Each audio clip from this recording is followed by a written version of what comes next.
Hi, everybody. Welcome to a fireside chat with Dr. Brendan Carr. In Halifax today, it's unconventionally warm and sunny, so we can just pretend that it's a cozy night here and we'll have our hot cocoa or whatever your drink of choice is. My name is Megan McPherson, and I'm the Dalhousie University second year MPA rep for the IPAC Nova Scotia. On behalf of all of my colleagues at the Institute of Public Administration Canada, it is my great pleasure to welcome you here this afternoon for this engaging discussion from wherever in the world you may be tuning in from. And that's the beauty of virtual living, isn't it? So today is the fourth installment of IPAC's speaker series on key issues in government and public administration, the last one having been in December. Each one is designed to bring together thoughtful, inspiring thinking from public sector leaders and practitioners, and today is certainly no exception. And after, of course, such a wild year with healthcare, we are really, really excited to have Brendan here and to get his expert insights. And to prepare for this event, we have solicited some questions from members and attendees, and our moderator is going to incorporate these questions and themes into our discussion this evening. So before moving on, I just want to acknowledge the support of Deloitte, our presenting sponsor for this series. They have been a long-time supporter of IPAC, both here and across Canada, so we would like to extend our gratitude there. And without further ado, please let me introduce our very esteemed moderator for this evening, Paula Gallagher. Paula is a consulting partner with Deloitte and is responsible for the firm's public sector and health practice in Atlantic Canada. Paula, over to you. Thank you so much, Megan, and thanks everyone for joining us. I hope everyone knows that you are here for a session with the Institute of Public Administration of Canada, as Megan said, and not Infection Protection and Control. So if any of you are in the wrong meeting, you can sign off now and have a good evening. So thank you all for joining us, and a special thank you to Brendan for spending this hour with us. I think everyone is really interested to hear your perspective. So everyone knows that Brendan, you're the CEO of Nova Scotia Health and that you've been in that role just over a year. But what else do you want people to know about you? Thanks, Paula, and thank you everybody for the opportunity to be with you today. Yeah, it's really awesome. Thank you, Megan, for your introduction, and to everybody who helped to make this happen today. Well, I guess I would just want people to know that I'm so happy to be back in Nova Scotia. I consider myself to be from here, although I was born in Ontario. I moved to Nova Scotia when I was a kid. I lived in Cape Breton, lived in Dartmouth, went to Dal, spent the early part of my career. I went to medical school here, and when I came back from my training, spent the early part of my career working here. Paul, you and I have some memories of that time together.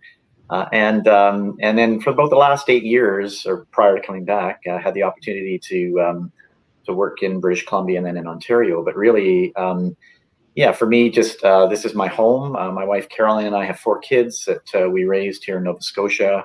Our family is here. Our friends are here. It's our community, and I think I think most of us that work in public service and in healthcare, there's a big part of what we do is because of the sense of purpose behind what we do, and I think many of us have a true sense of privilege in doing the work that we do, and I think we do it because we hope to have an impact in a positive way for our community. And so for me, the opportunity to be back in Nova Scotia working with many people who trained me, who I've worked with, and to be part of this system at this time, it's a real blessing. And so I want people to know that I'm incredibly grateful for the opportunity to be here right now.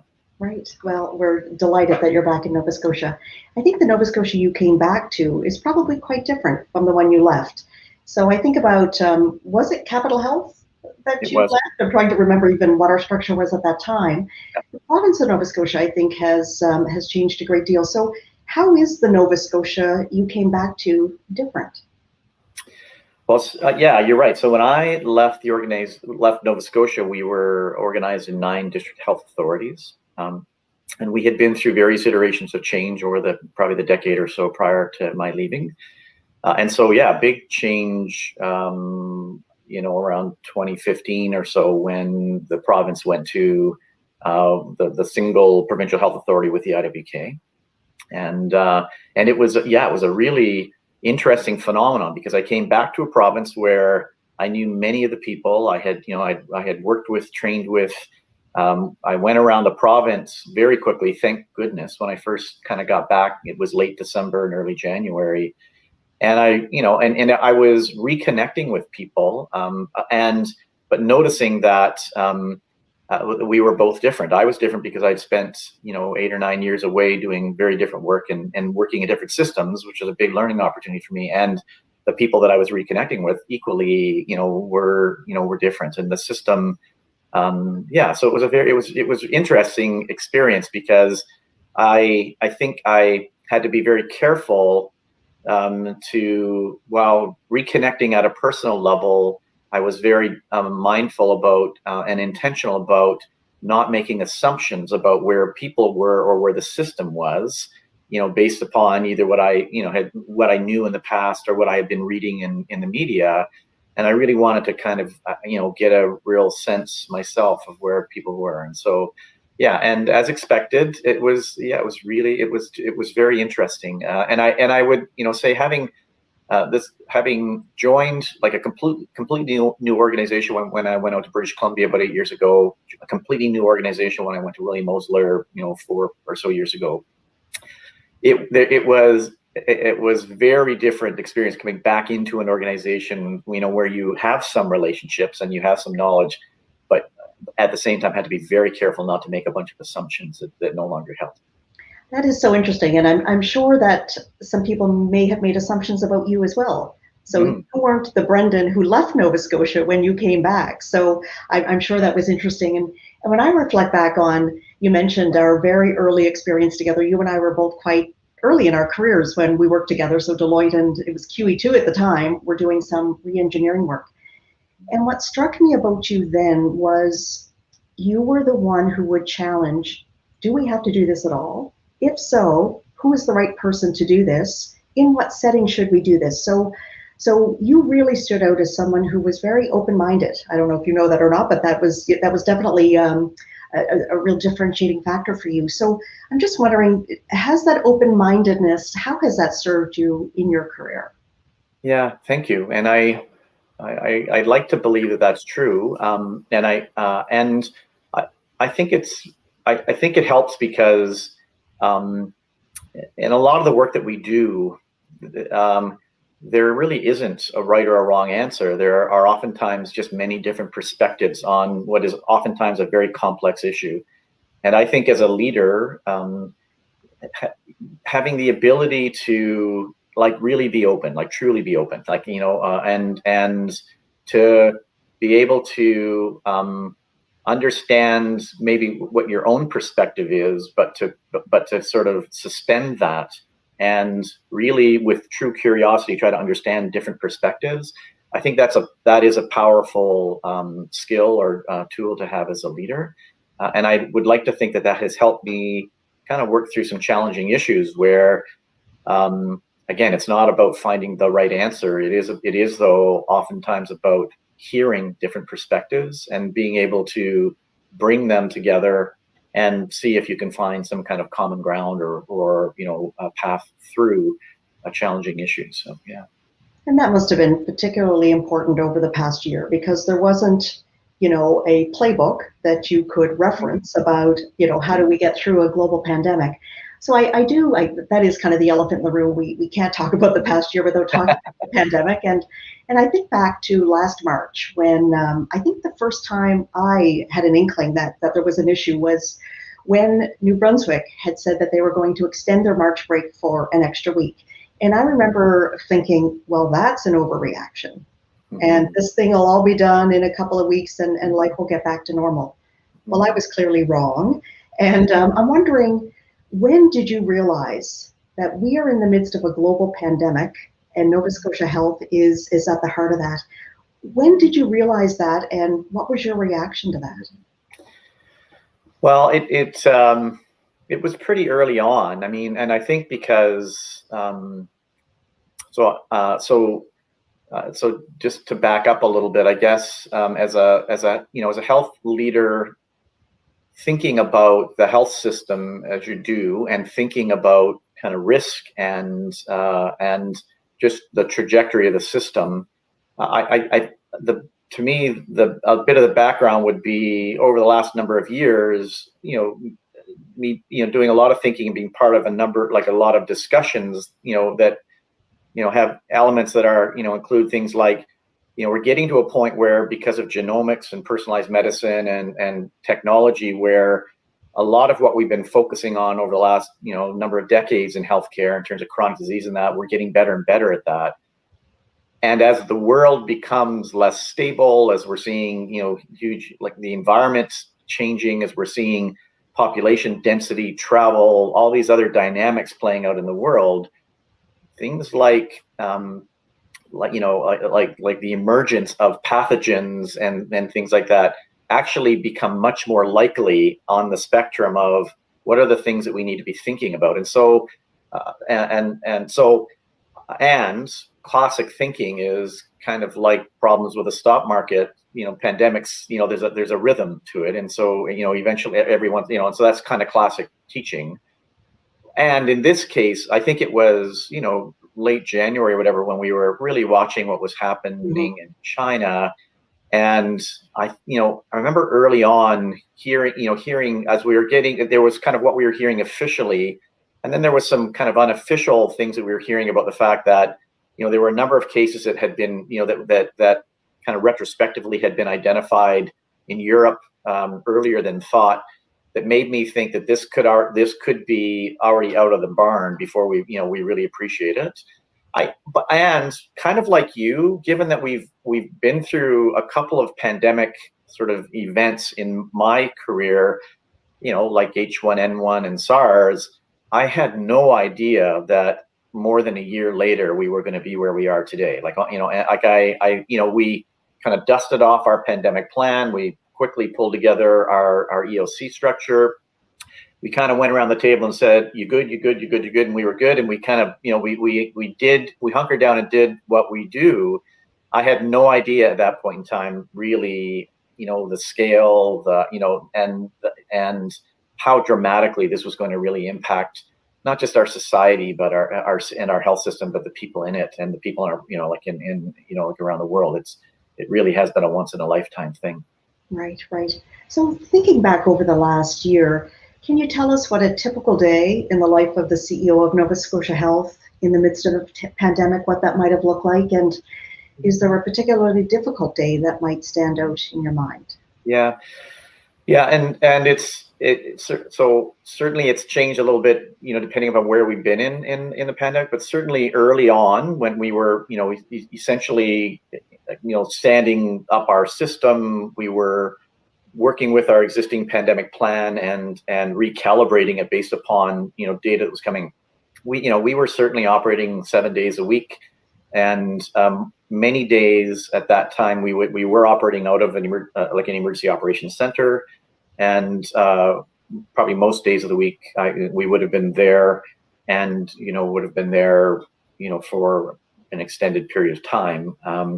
As we moved out of the first phase and had a bit of a reprieve over the summer months, then we also were very much aware of trying to, to the extent that we can, and without traveling outside of the country or anything like that, just really allow people to recharge a little bit when we could.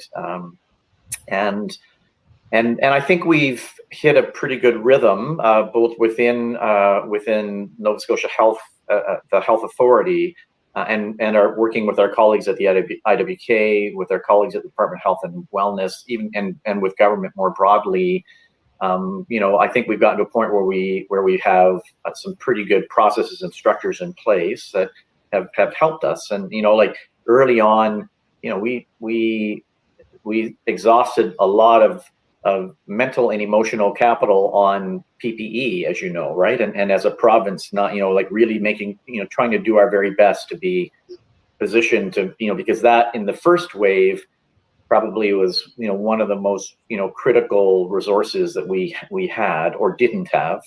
Whereas in the second phase, because we worked on the PPE thing, the real fear has been that we would be overwhelmed with a second wave, and that it was really been health human resources, and would we have the capacity to, operate all of our testing facilities, the assessment facilities, to take care of sick people in hospital, would we have enough ICU capacity? And thankfully for us, because largely of the work of Dr. Strang and the leadership of the Premier and others, that and every person in this province who has really leaned into this, we haven't been faced with that. In terms of what I remember, I certainly do remember the early days setting up and feeling like it was a really great opportunity as a new CEO to kind of really get a chance to really see the organization, like being pressure tested a little bit. And so that was great, but I didn't realize that it was going to kind of go on for so long. There was the day that I remember the most was late in April, and it was the Sunday, Monday.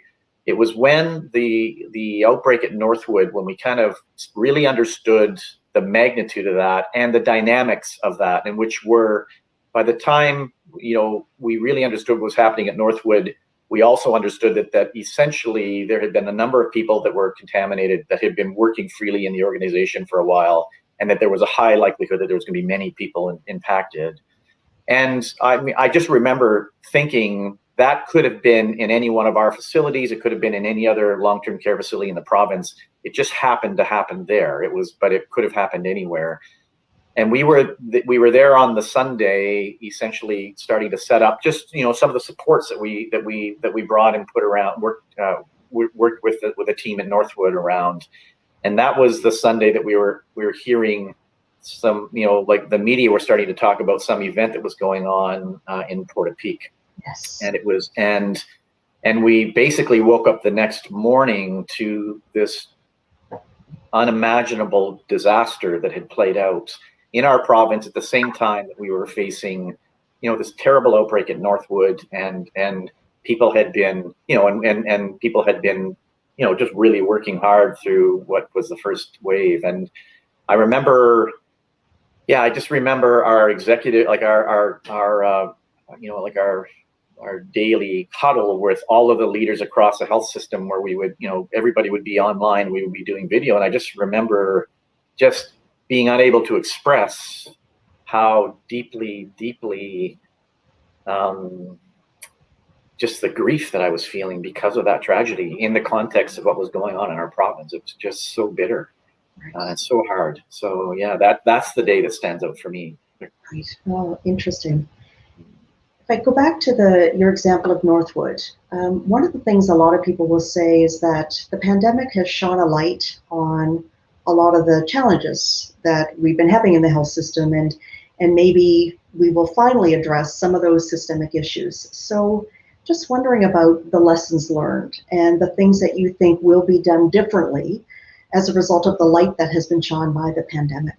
Yeah, I think that's a really good point, and I would agree. I think, shame on us if we don't actually. I mean, it is important that we acknowledge the good work that's been done, and there's been a lot of great things for sure. I mean, just the agility of the system, how quickly we've adapted. Virtual strategies to allow care to continue. There's a lot of really good positive things, but absolutely, I think, and we've seen in black and white, a number of really important things. So the positive message or learning that we're living through now is this notion of prevention versus cure, and I think that we do have to give credit to our public health team, to our medical officers of health, to Dr. Strang, to the Premier, to all the leaders in the province who basically, we've demonstrated that prevention is better than cure, and I think that's a really important learning. I certainly think that the whole the vulnerability of the out of hospital sectors of care, home care, long-term care. I think, and understanding that these things are, it relates to infrastructure, it relates to how the staffing models, it relates to how well we as a system wrap around these other elements, and I'm really hopeful that we're going to approach that from the point of view of really learning about that and thinking about how we can do that better and differently going forward as a health system, as an integrated health system, truly. I think there's some other really disturbing learnings here globally, though, when we look at how this virus has disproportionately affected, vulnerable populations, people of color, and how, and both in terms of the rates of infection, but also their prognosis and how they've experienced the illness, and how that, I think, points to bigger societal issues around systemic bias and racism. And so, in a way, the pandemic has also brought those things into focus in a way that, that is not just about the healthcare system, but is absolutely playing out in the healthcare system. And I think that these are all really important learning for us. Yeah, and to your point, we need to make sure we do something about it. Mm-hmm. Otherwise, it will have been an interesting lesson, and there would be some interesting articles written about it. But I mean, I am seeing that people are starting to make real change. So I think that's very positive. One of the specific questions that one of the viewers asked in relation to what have we learned and what will be sustained or expanded going forward is around virtual care, and acknowledgement that there have been tremendous gains during the pandemic. And they're questioning, and I'd like to know from you, will those changes be sustained or expanded? And Brendan Carr absolutely, hopes to, and that will be the case. I can't imagine that it won't. I mean, I think that this is happening. There's a huge need for this. B, it's happening, all around us. This is not just, within Nova Scotia, but it is really a global, dynamic. And what we need to do, and what we're working on quickly as a province, and working with the deputy minister, other CEOs, and senior leaders in the health system, is to make sure that we can create sort of the policy framework that that will support virtual care in the right way going forward. Because when you look at virtual care, there are a number of risks. We're dealing with confidential information.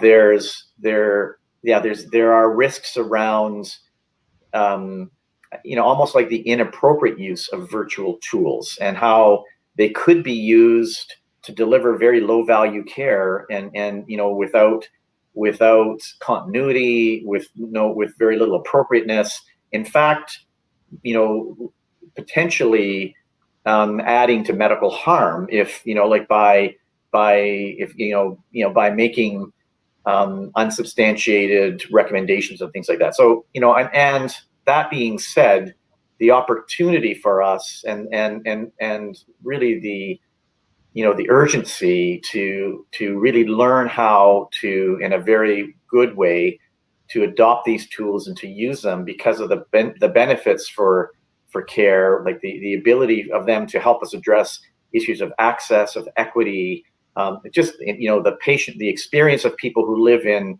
rural communities or remote areas, just the very positive impact they can have in terms of just fundamentally addressing some of those issues. It's something that we can't afford not to do well, and we just need to work our way through that. Right, terrific. So I'd like to continue talking about your first year in this role, but moving beyond the pandemic.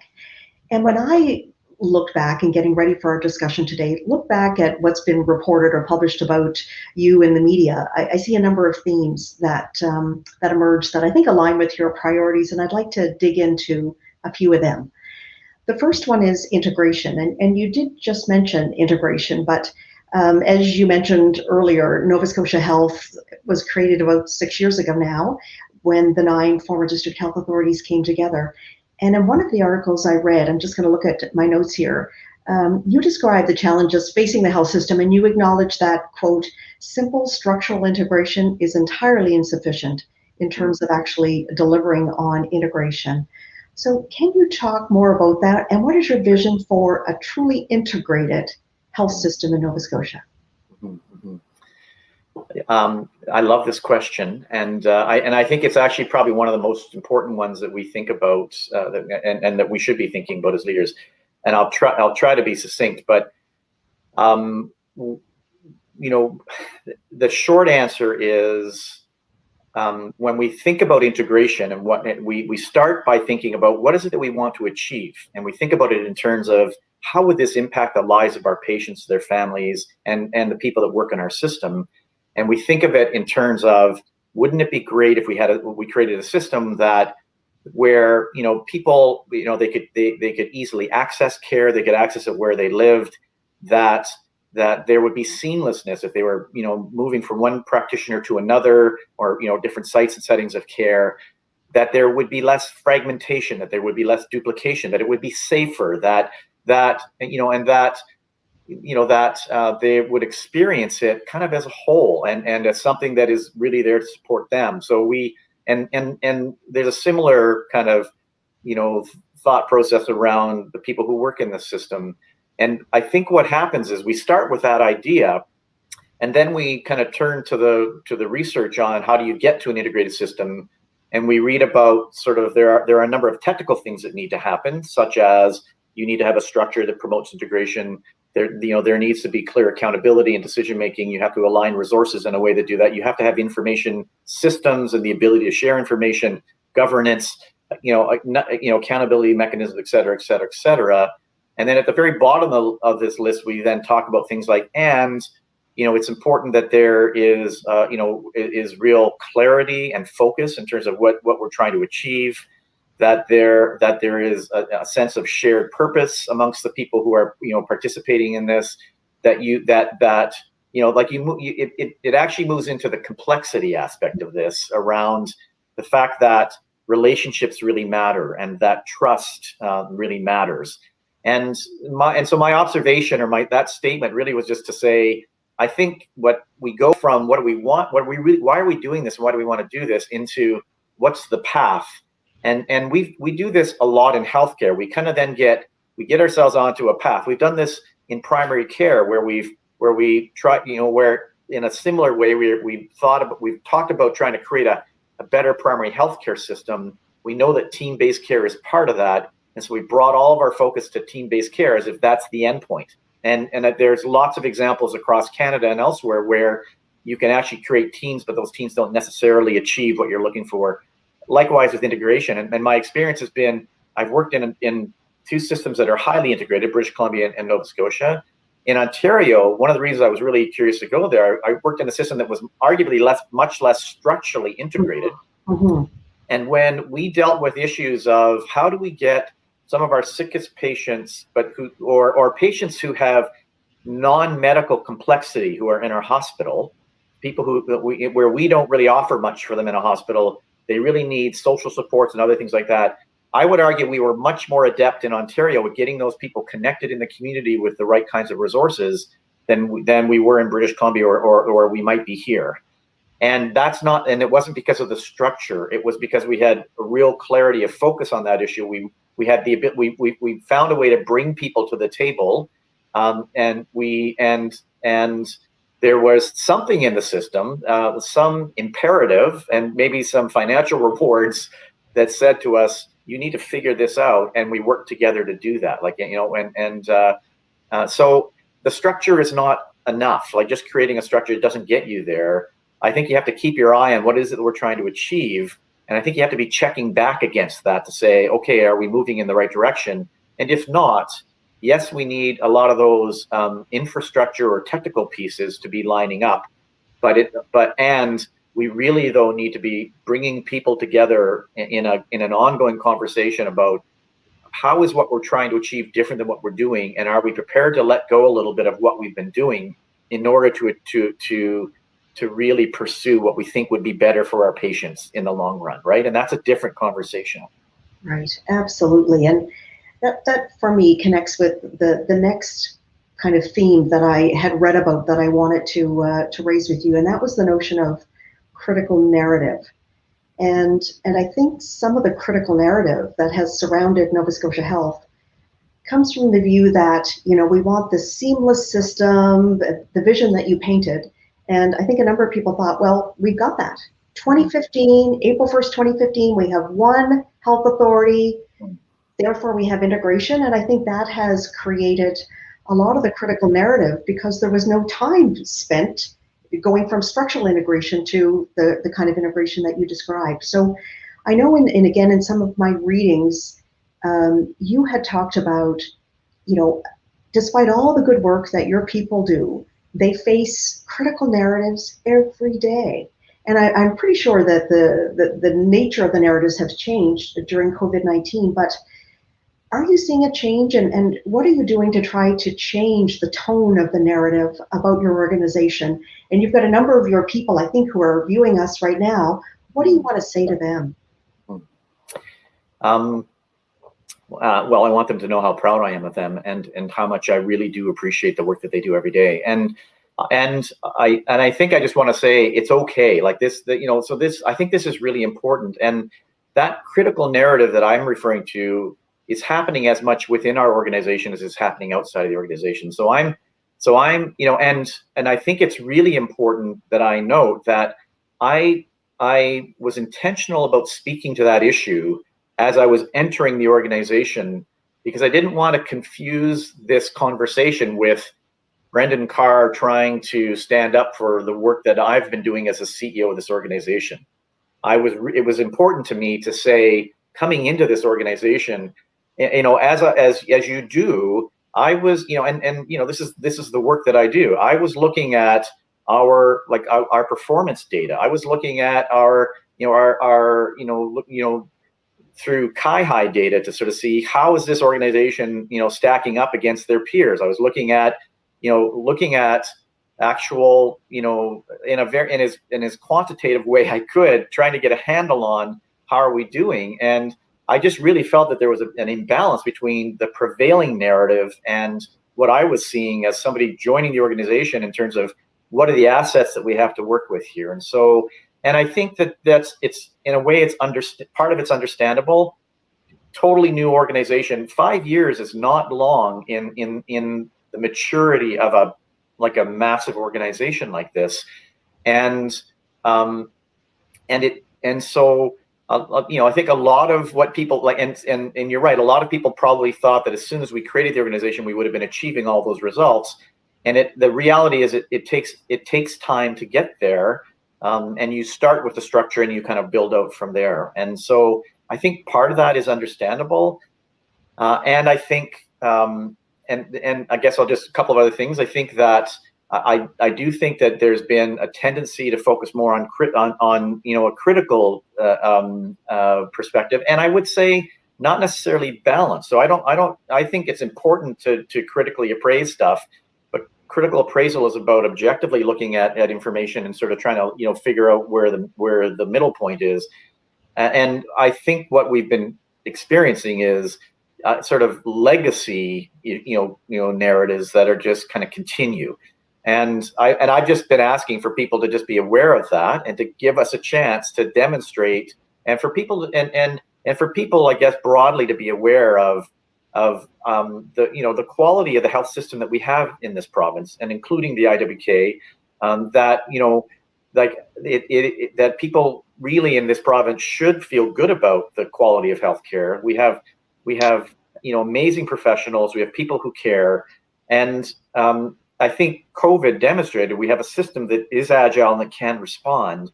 I'm just asking for people to kind of give that, to give that a chance.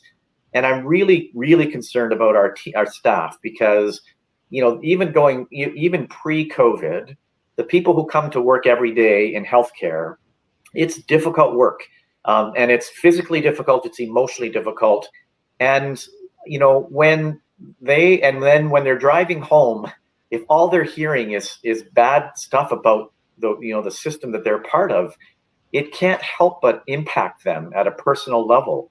And I'm worried about that, because A, they don't deserve it, and B, if we keep doing that to them, eventually, that whole narrative becomes part of undermining the very system that is so important to our community, and it undermines the trust of the people who are showing up for healthcare, who need us. And so I'm just asking for fairness. I'm just asking for objectivity. I'm asking, I just would really like for people to really critically think. And that oftentimes means that you don't just look at how we're doing, but you think about how are we doing compared to other people?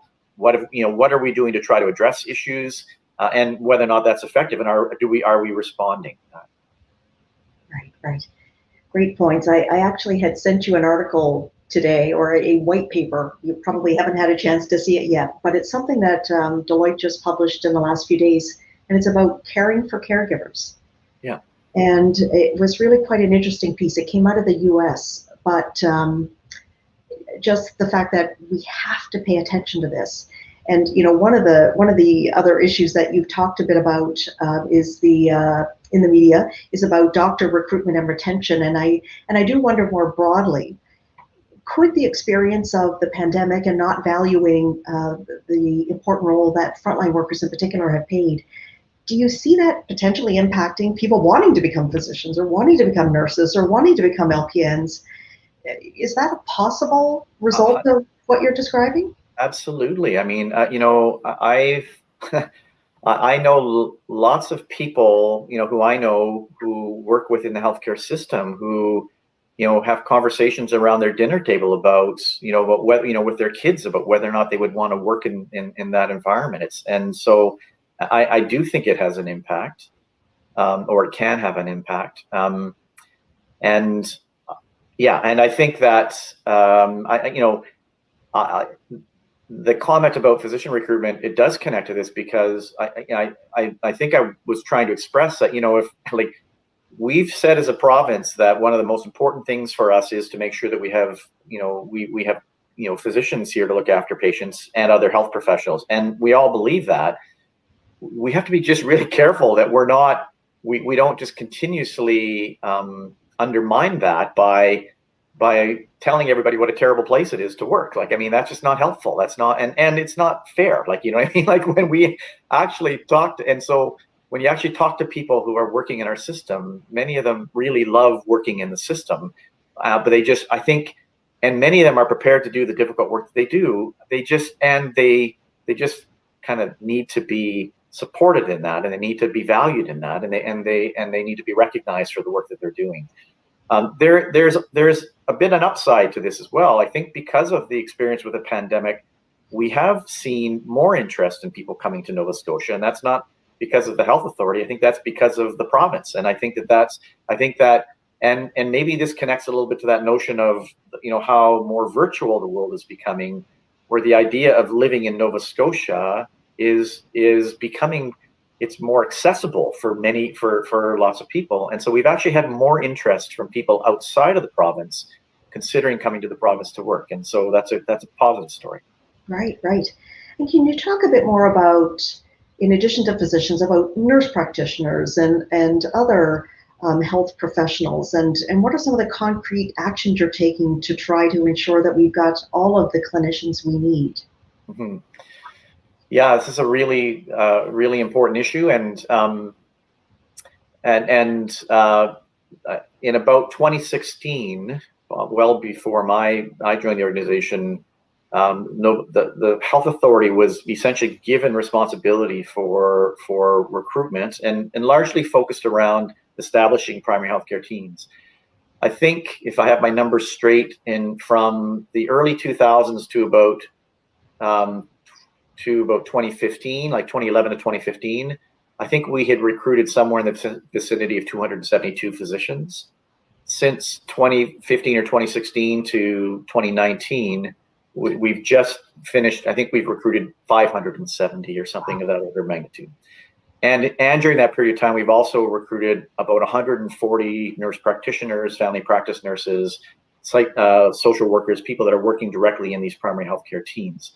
And so we've actually, and when I say we, I'm not talking about my work, it's before I got here, but the organization has been quite successful. There is a very well developed recruitment team within our medical services portfolio who work with the IWK, the Department of Health, Dalhousie, citizenship and immigration, this is municipalities. We have dedicated resources, recruiters within each of the, in all of the zones in the province. We have a strategy that is an external strategy that is really about attracting people to Nova Scotia, where we work very, and our teams have really been incredibly effective at, reaching out to finding either foreign medical graduates or people in other parts of the country and connecting with them and finding ways, even virtually, to kind of bring them, to Nova Scotia so that they can, and so there's a whole strategy around that. I think what's really exciting is there's also the strategy in the province, through Dalhousie. They've increased the number of medical students. They prototyped in Cape Breton what's called a longitudinal integrated clerkship program, where undergraduate medical students spend about a year of their time within a community. We're now replicating that on the South Shore. I would expect that we're going to do that in other communities around the province.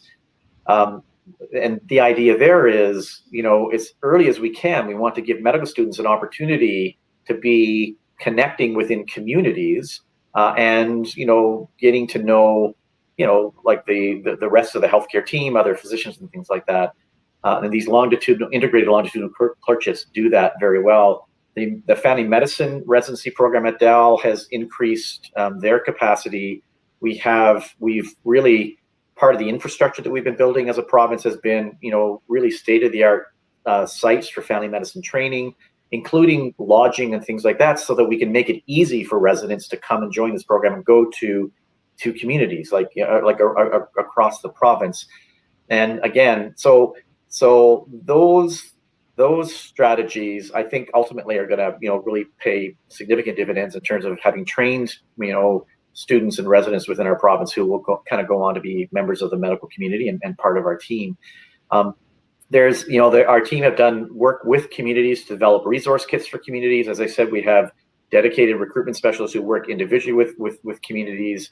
And we have a dashboard where we are continuously monitoring by zone, by specialty site, where are we in terms of vacancies versus prospects and numbers, and when we're and our we actually publish reports on this openly. They're available to the public, and our board reviews this every time we meet, because it's something that's so important to us as an organization. And so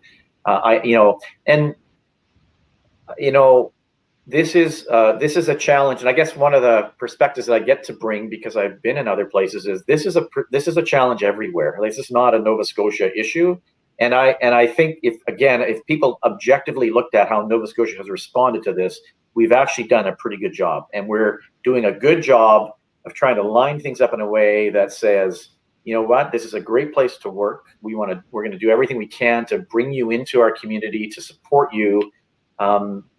And by the way, it's an awesome place to live. So I think that we're seeing traction, and we're seeing some real positive movement on that. That's really encouraging. I think the whole recruitment has become a business unto itself. I mean, there's science, and there's, you've got to dedicate the resources and stay current, because it is so incredibly competitive to get the resources we need. So it does sound very encouraging. Just have a few additional final questions, Brendan, for the last 5 or 10 minutes. Again, if I ask you to reflect back and say, what are you most proud of in your first year in this role, and what has been your biggest disappointment? That's a great question.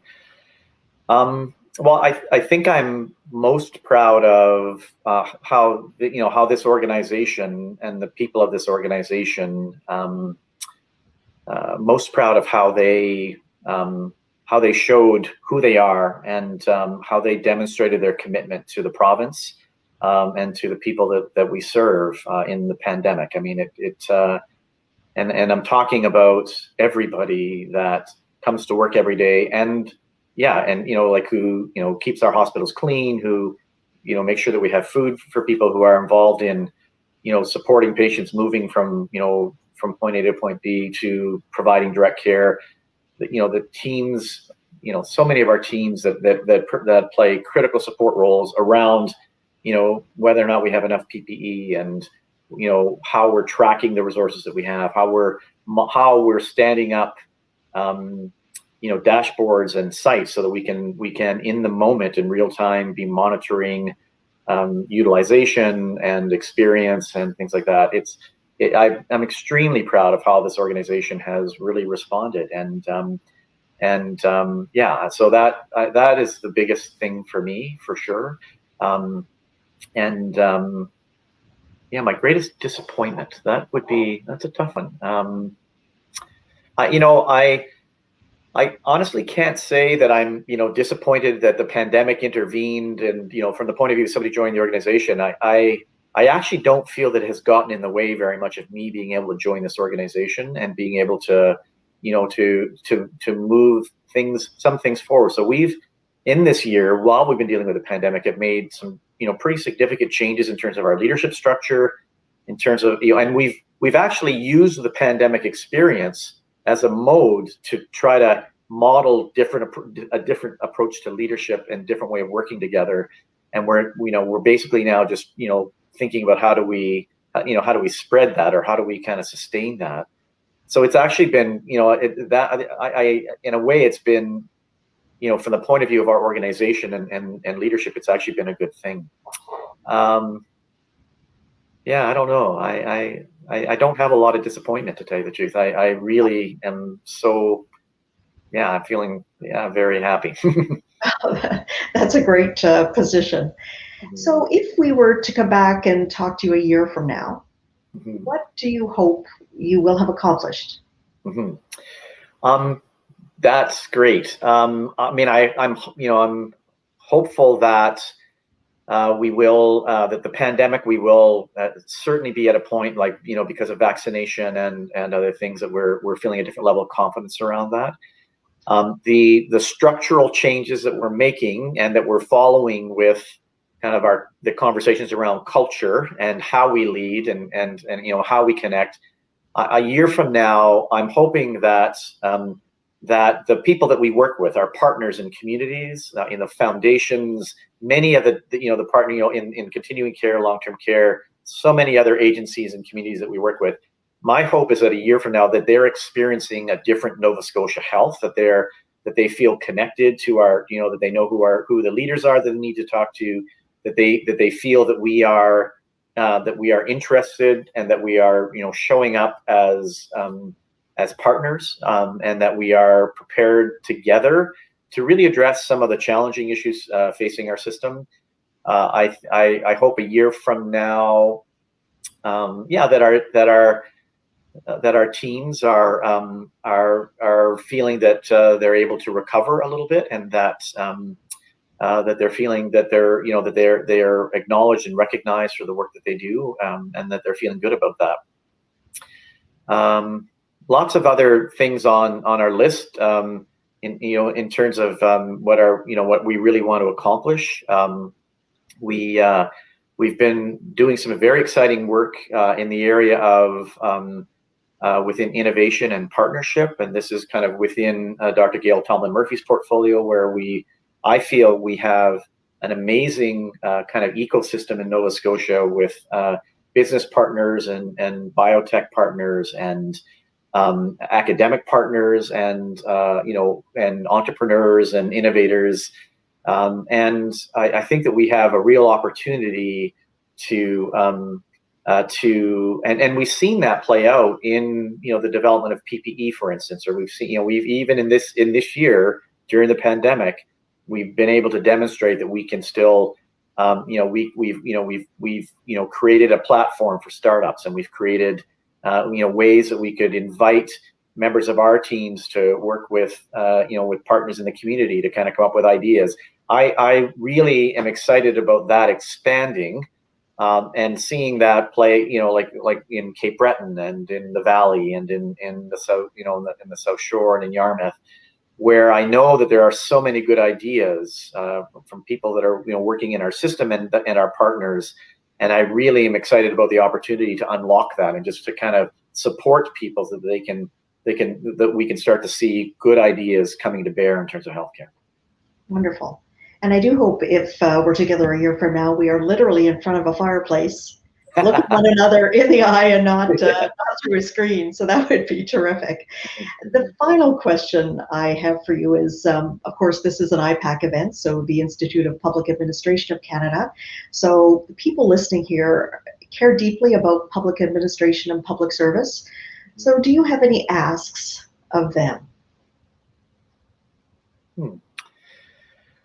Well, the first ask would be to say that I think we share that, and I think I would want this audience to know that personally I feel a deep sense of commitment to the principles and values of stewardship in our public system, and I think our team do, and for me, that shows up like through that openness that we talked about earlier, as needing to be prepared to kind of challenge sort of my own thinking on how we're doing things, particularly to make sure that we're deriving as much value as we can for every resource that we have as a system.